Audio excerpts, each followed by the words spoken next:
Greetings, retro fans. I'm going to do something a little different in this month's roundup of classic games because 1992's and 2002's offerings don't hold much weight to me. I mostly want to get to 2012 because it was a huge month for gaming. Altogether, I'll be looking at 10 games with 3 big highlights. To begin, 92 had just one NES game of any significance, Teenage Mutant Ninja Turtles 3: The Manhattan Project. This was a port of the arcade game, and a pretty decent one at that. Still looks and plays decently for a port. The best highlight is of course the music, which is unsurprising since it is a 90s Konami title. Next, 2002, and first we'll get to the Game Boy Advance with Sonic Advance.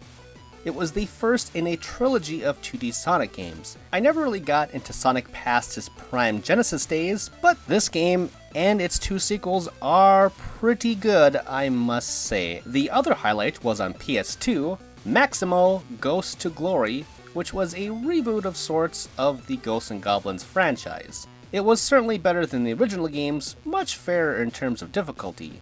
Not the best action platformer on the system, but a decent one for sure. Okay, now on to 2012, with the first spotlight falling on Kingdoms of Amalur. It is one of 3 EA games released this month. Amalur was perhaps too ambitious for its time. Glad it got a remaster fairly recently though, which you can see in a full review on my channel. To summarize, it's a good action RPG. Next, SSX, or SSX 2012 as it is sometimes referred, was another reboot. Sadly, it never got a sequel or even a remaster unlike Amalur. It may not have been as good as the PS2 games, but for what it was a good snowboarding game. The last EA game was Syndicate, which had a huge gap in between games.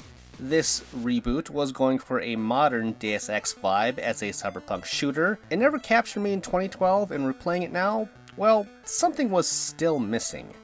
SSX is backwards compatible on the Xbox systems, but to play Syndicate you need older consoles, which may be why I felt it's a little rough. Moving off of consoles, we get to the portables once again. First with Shin Megami Tensei Devil Survivor 2. It was a tactical RPG like its predecessor. There haven't been a lot of tactical RPGs in this series, and that's a shame because this was good for what I played of it. I finished the original and just fell off of this one for whatever reason. So all 7 of those games have their fans, assuredly, but these next 3 are some of my favorites. First, an upgrade from the DS to the 3DS. That's right, we have Resident Evil Revelations. It was a return to the classic formula and return to Jill as protagonist for the first time in what had to be at least a decade. There was a partner system, but they were AI controlled. It's a shame this wasn't modified when the HD remasters happened, which is what you're seeing now on PS4. Anyway, the 3D effect was marvelous on the 3DS and the gameplay solid. The monsters were a bit weird, they looked like leech mummies. Hard to take them seriously. Does it hold up as well today? Well, it's no longer a revelation, I can tell you that, but yes, it is worth your time if you like the series and somehow missed this initially. Let's move on to Ashuras Wrath, which is not so much a game as it is an interactive anime. You play as the titular Asura, who is part of a weird Buddhist robot god army of the future. It's like Japan's answer to God of War, to be very brief. He gets accused of murder, his wife is slain, and his daughter is kidnapped. Oh yeah, and he is sent to the underworld, forced to climb out to see Earth in devastation. There is melee action and shooting segments, but for the most part, it is a quick-time heavy game.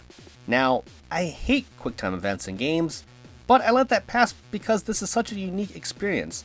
Again, it may not be that fun to play, but oh god is it fun to watch. Ashura stops a god's thumb as big as the Earth and breaks his arms in the process, yet he still wins. That's a very early highlight. It is amazing, and like XSX, you can play it on modern Xboxes via backwards compatibility.